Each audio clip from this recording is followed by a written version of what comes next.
Hey guys, I was playing an example game for a student, and it got, for me, very interesting. And it brought up some ideas that I don't know how to categorize, how to describe well.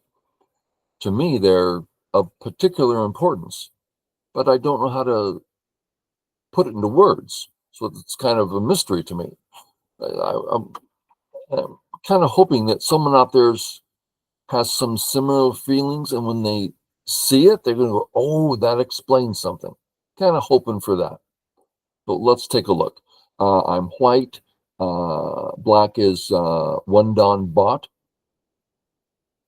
And again, this was for a student who's trying to get a handle on this level. Okay, we take our cash as usual. Here, first, I would say the difference, third line versus fourth line, is in no way a small difference. Big difference.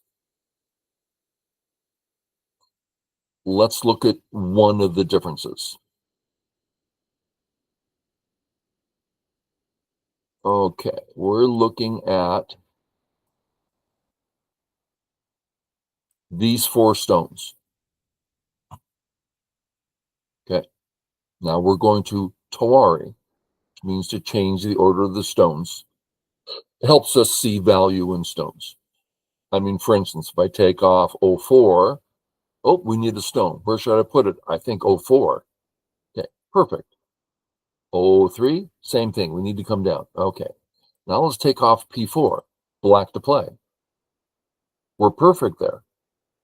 No need for any more stones.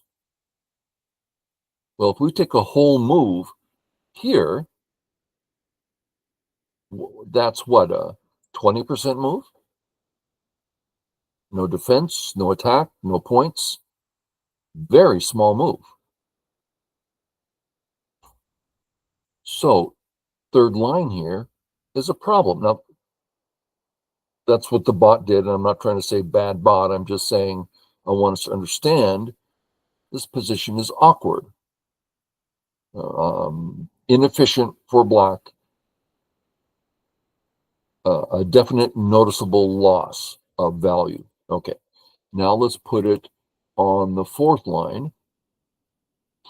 Remember, third line for points. Fourth line, that's not for points. This is very easy for white to just plop a stone down and white's alive. So it's not for points. What's it for? Influence and growth. Now, if white doesn't pay attention, black can grow really well here. Okay, this includes the A stone. Matter of fact, let's use the A stone. This is looking fantastic. So that A stone, if we're talking about influence, perfectly placed.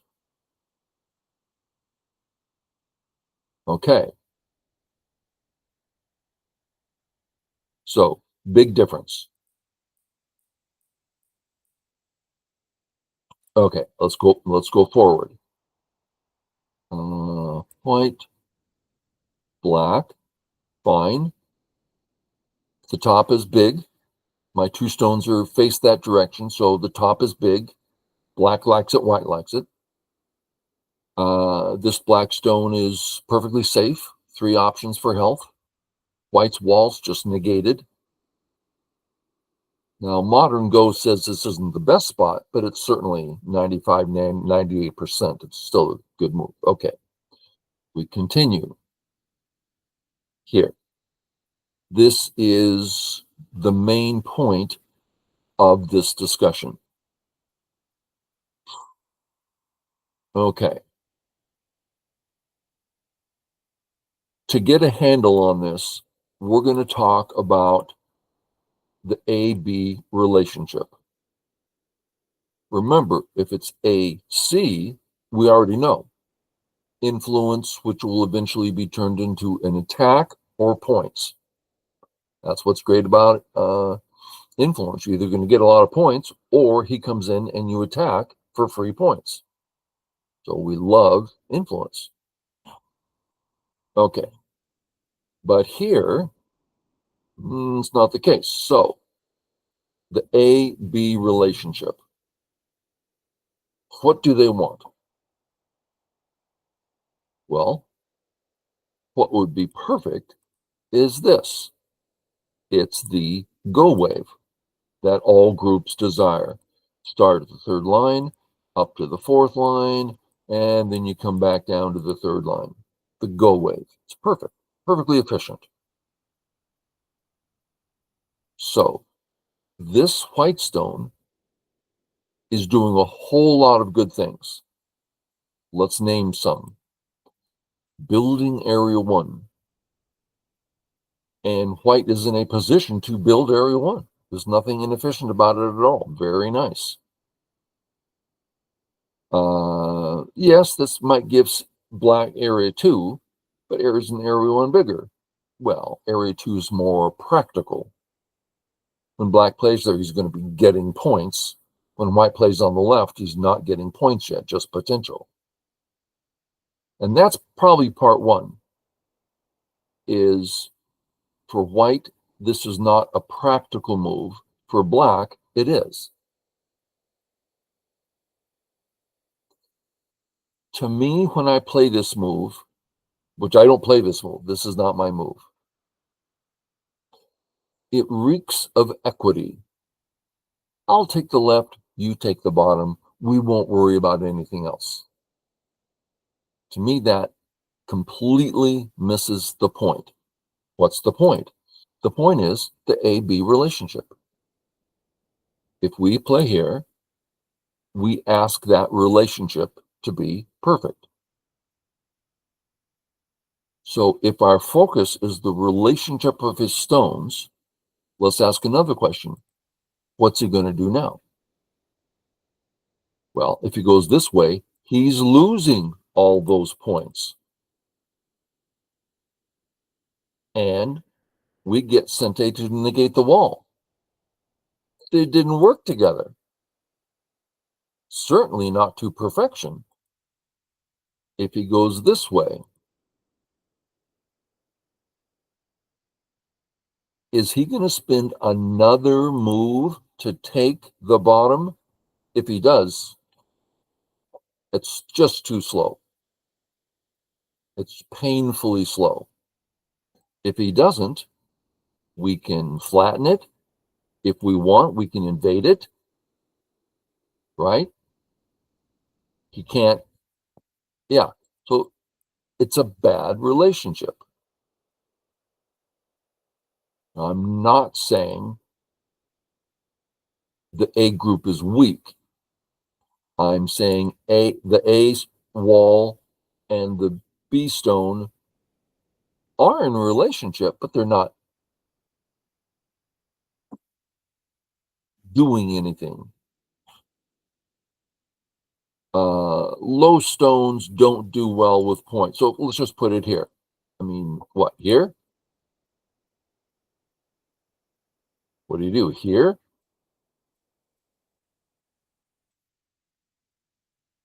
That is really low and pitiful for black. The black should not be happy at all. So here we are at the point. This move, even though it does a number of positive things, misses the point. And the point is the A-B relationship. Okay, I said that way better than I thought I'd be able to. Let's continue. So I played the game out this way. And it was a painful, difficult game, really hard. And then I played it out my way, way easier. So I thought we'd take a look at the two ways. Come in, dun, dun, I played out my Joseki. He gets his move. It's a little bit interesting. How does one respond here? As always, we break it down. Should I be defending my A group? No, they're fine. Should I be defending? Don't talk about points. Talk about the health of the B group. Should I be defending? Oh, no. It's out. It can live on top. It can live in the corner. It can live on the left. It can attack black. Options galore. There's no health involved with the B group.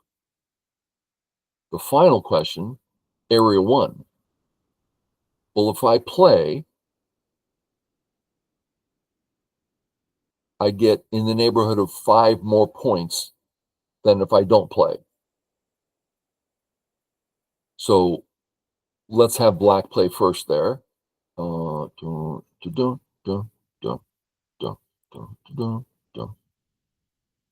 that's gote, right? Black actually can't do that. He has to stop here. At which point that's white sente. So white gets 2, 4, 6. I'll go to the C line. 6, 7.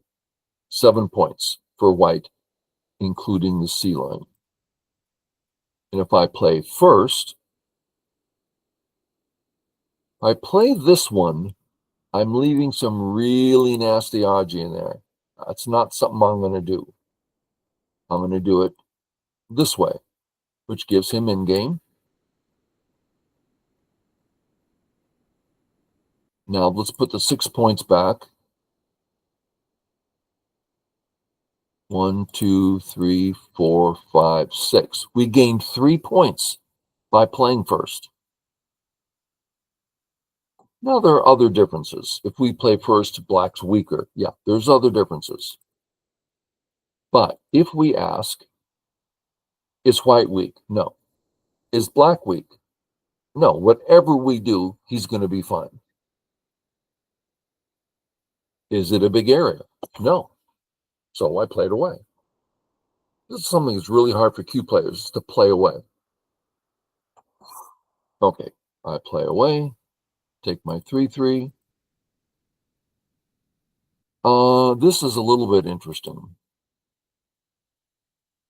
We generally see this, and then black takes his sente to go wherever. Let's just put it here for now. But notice, there we are again with the wall and a low stone. Really hard to take points there. So black's playing this way, getting thicker. It's interesting. I'm not entirely sure how to think about it. I do know that this would be better if he's on the 4th line. Then if he gets points, they're going to be big points. Anyway, in response, I'd say 2 years ago, I was still playing this move. Just the idea of, oh, we want to jump out as soon as we can. But it's a weak shape, and we don't even get the corner. So it's not a good way of doing it. You could instead jump out. Yeah. And in wondering, I saw my YouTube guy, Dr. Beduk, and he played this way. I'm like, okay, certainly strong, good for points. And I still like the haunting. Doesn't hurt black anymore, but it's pleasant. So I played this way. He jumps. Then the question, is this hurting white? No, this is not hurting white. So I don't care if black turns or not. Where 2, flatten, because that's the next thing, right? Black builds a big wall. Time to work on it.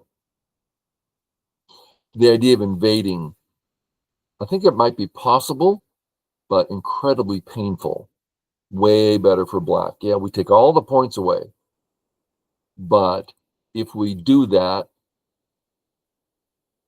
he's going to surround us and surround us. All this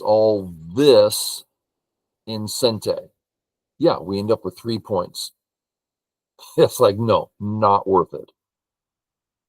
Okay, so flatten it. He's kind of thick here. I didn't want to form a heavy group with all these black stones around. So light group. And that's pretty much defined by, can you give up a tail? That's the simple definition. Here, the only thing to give up is the whole group. Here, let's give something up. Oh, he caught a stone. That was so tiny what he got. Yeah, so playing lightly means you're willing to give part of it up. Okay, I need to get out. Great way to get out. I'm alive, but this has become, he has a big Sente move. And it's almost double Sente. He doesn't respond, and I don't think he should respond because that group isn't weak right now. So he gets Sente. Here, sure. Take the corner for my eye and keeping him not alive yet. Here there's a regular pattern, which is this move. If he captures the stone, then he can't resist this. He can't Hane because it dies. So we place what? Here? So you see the value here. I'm not cut because it's a net. It was a very strong. I'm totally in the center, nice and thick. His group isn't quite alive yet. This is a lot of value. I decided against it because I thought he could ignore and that his A group's going to be just fine. That was my impression. And what am I going to do in the center? I mean, I have a weak group in the center. I can't do anything. I didn't like it. I'm torn. I mean, a lot of things about it I liked, but I decided against it, mostly because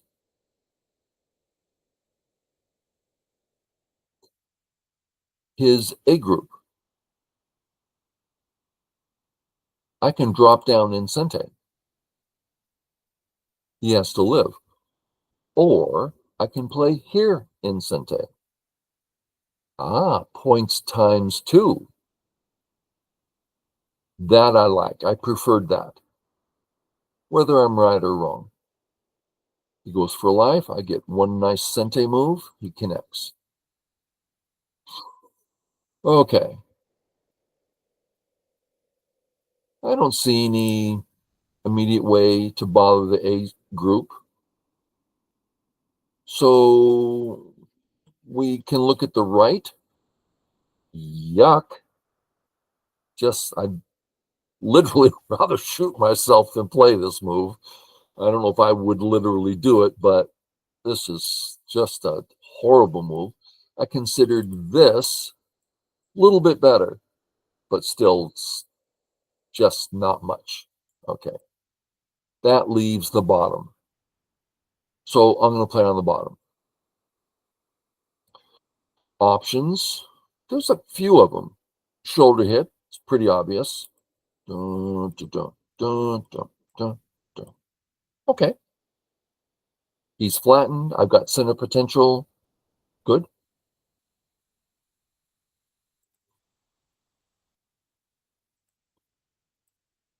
But one thing that got me is his A group. His A is not great, while my B is great. So, brings up this move. He really doesn't want me coming down, right? Which means I can come over. This white move gives me a lot of center potential.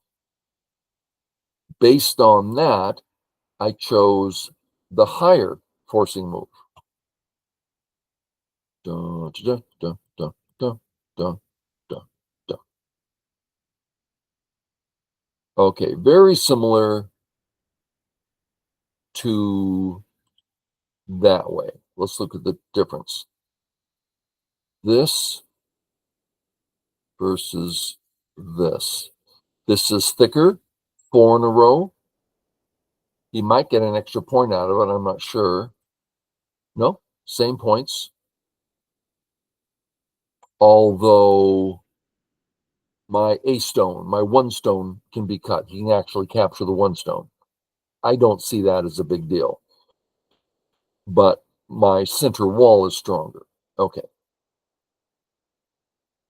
He plays here. That's, we can say, the last big opening area. This is all that we're seeing now is the first variation where I found it. I'm behind in this game. I don't know, 5 points, 3 points. So it's still a game and everything, but it reeks of equity. Okay, so here, I consider this Sente because I can't resist this move. If I try to save, if I capture, something's dying. So we play this. Then when we play away, he can't cut us here. Okay, so I have Sente. Leads me to that other move. And now we see the center developing.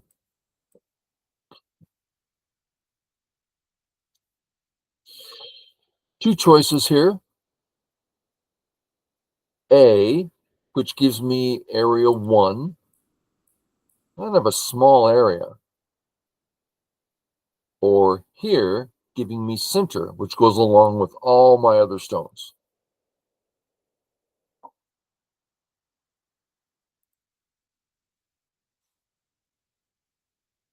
So it seems to me that I should have a solid lead now of approximately 10 points. That's my intuitive guess. When I look at the great white potential, up to here, I'm pretty much putting stones down with little, I read a little more than I usually do for the sake of the student, so we could see certain things. But here, I read and read and read. I just put my clicker down and just read all over the place. The next 15 moves, many variations.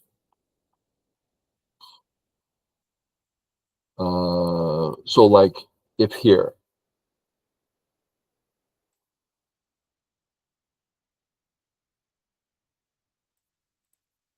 can I cut him? There's all of that. Now, what came up, and I usually handle this intuitively, what came up is the A stone is in a little sea of black stones, while and the B stones are also behind enemy lines really quick. It was every variation was better for black. Everything I read.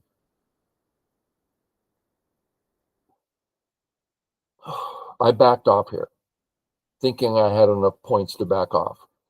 It's a dangerous thing to do. So I played here. So I'm even willing to give him the A stones to take a really big area B. Bad idea.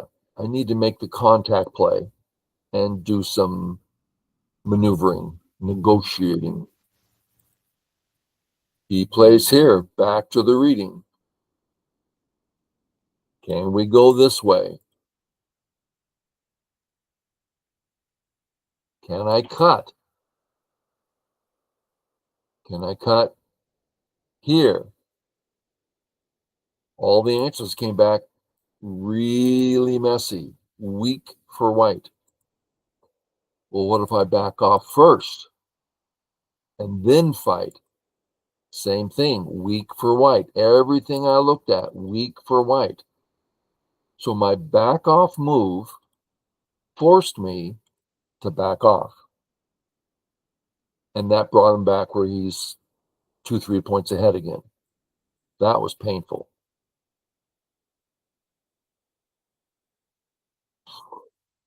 I need to fix some cuts. Oh, once more, then fix cuts. He plays an okay move here. And we start in game.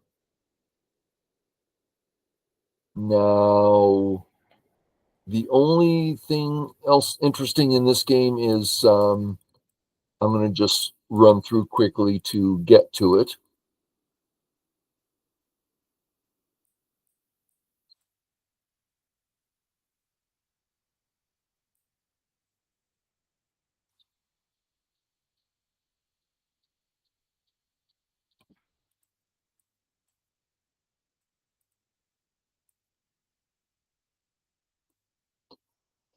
It's all in game. Okay. At this point, I'm looking at the A group. So let's look at the A group. Oh, it's just alive. Yeah, we can accept that. But it's a lot of weaknesses, and it's a little cramped. So, Tari, get my monkey jumping, Sente. Sente. Okay, and I come. I get an in-game that's rather large. This versus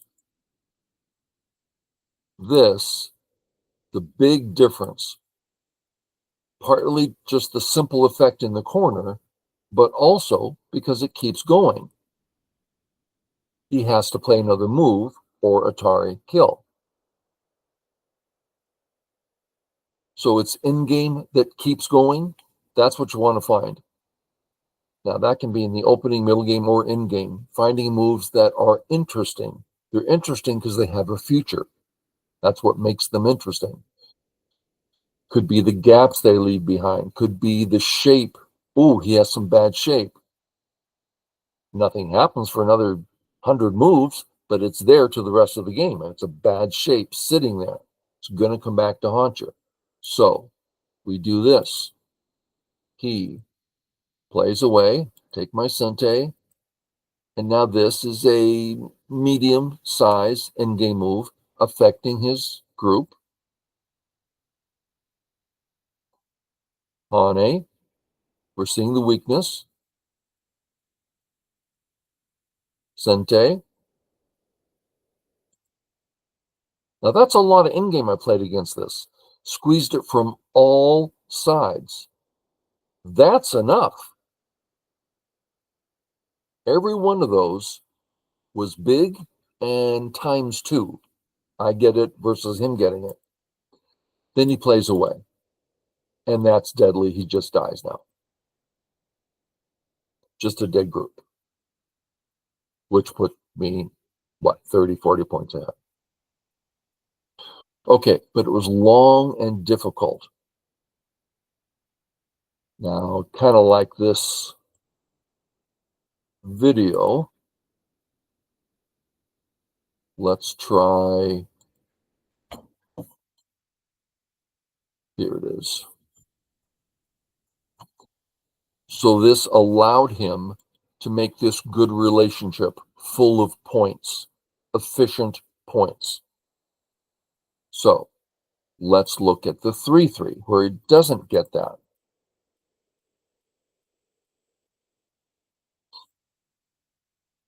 More 3-3. Notice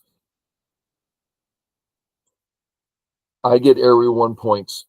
He has not got any area 2 points yet. Okay. I get more points.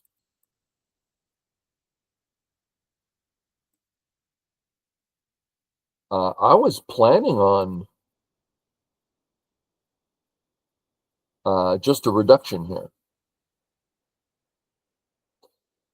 To me, this was a really, I thought long and hard about this peep. I thought, well, from here, I want to play this move. That's what I'm going to do. Well, this darn A wall, kind of a stick. And I read out, If I peep and he does other things, like this, whatever, where would that be? Here? Probably here. Would I feel that, oh, I lost my opportunity? No. First, when I decide to cut, he has a weak A group, and he's weak here. And I can just pretty much just come in and live with that Aji I've got going now. So I decided, and it sounds silly to pressure myself about this peep, but sometimes you peep, they answer in a way where like, I got nothing. So I spent some time.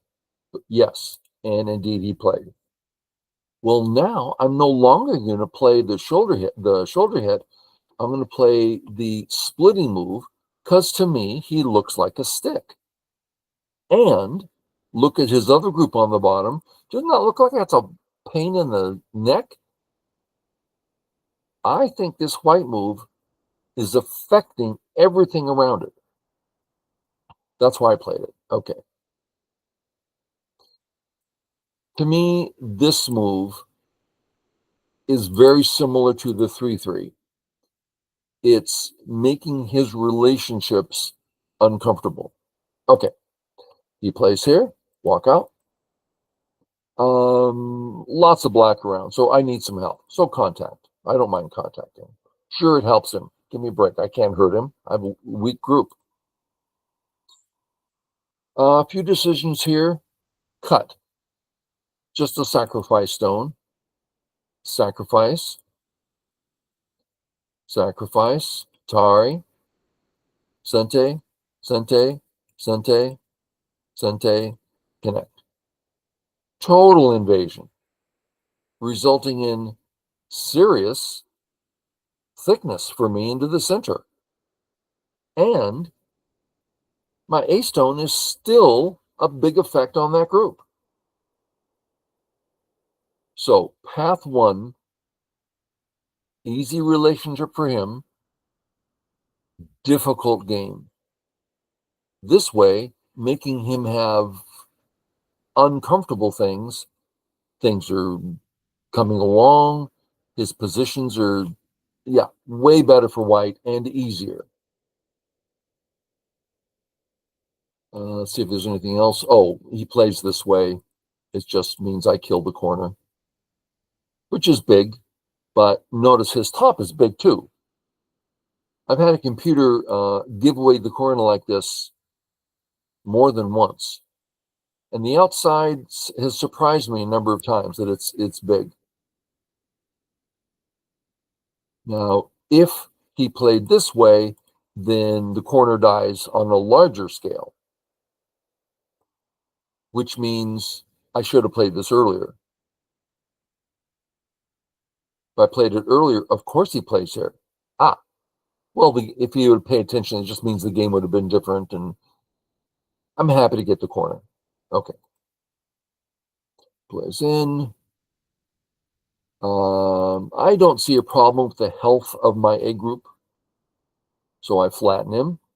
Love to get near that A stone. Jump out, get near that A stone.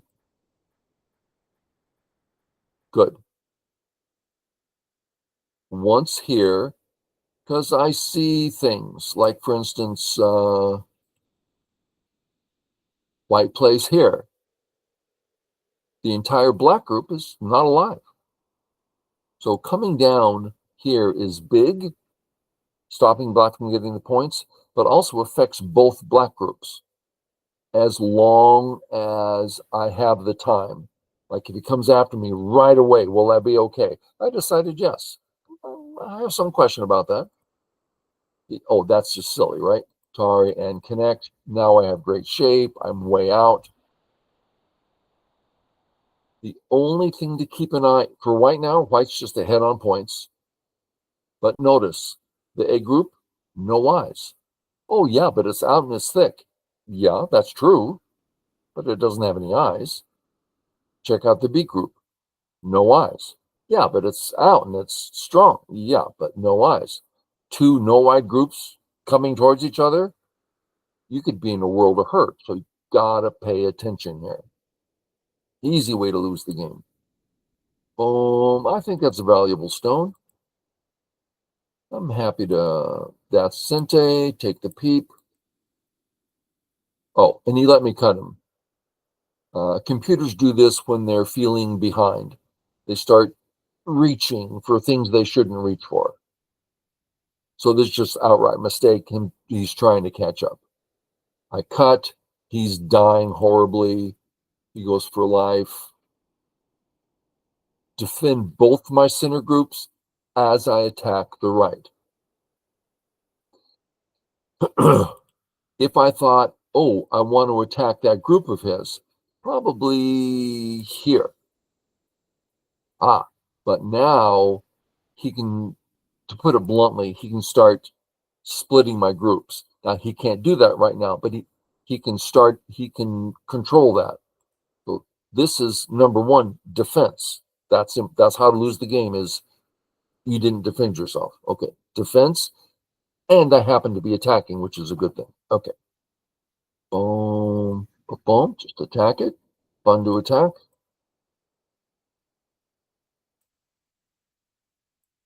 Yep.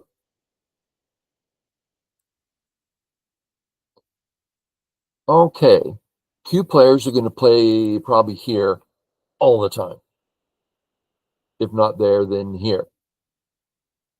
But he can't get out. If I do nothing, he's still surrounded. So I take the eye away.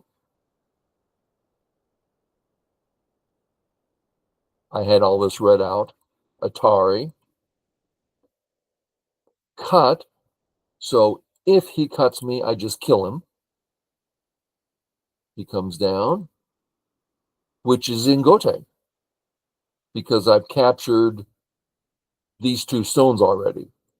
So that's not his Sente. Come in. So he's dying everywhere. His A group dies, his B group dies. We never get around to the C group because he had to resign. Everything's dying. Extremely different game because of that one path change. I made the opponent awkward. That brought him weak groups that were hard to work. When I let him have comfort, his groups are easy and strong, which made it really hard for me. I thought that was poignant. Ooh, big word. Poignant. Okay. Hope it helps someone. Hang in there. Play strong. Bye.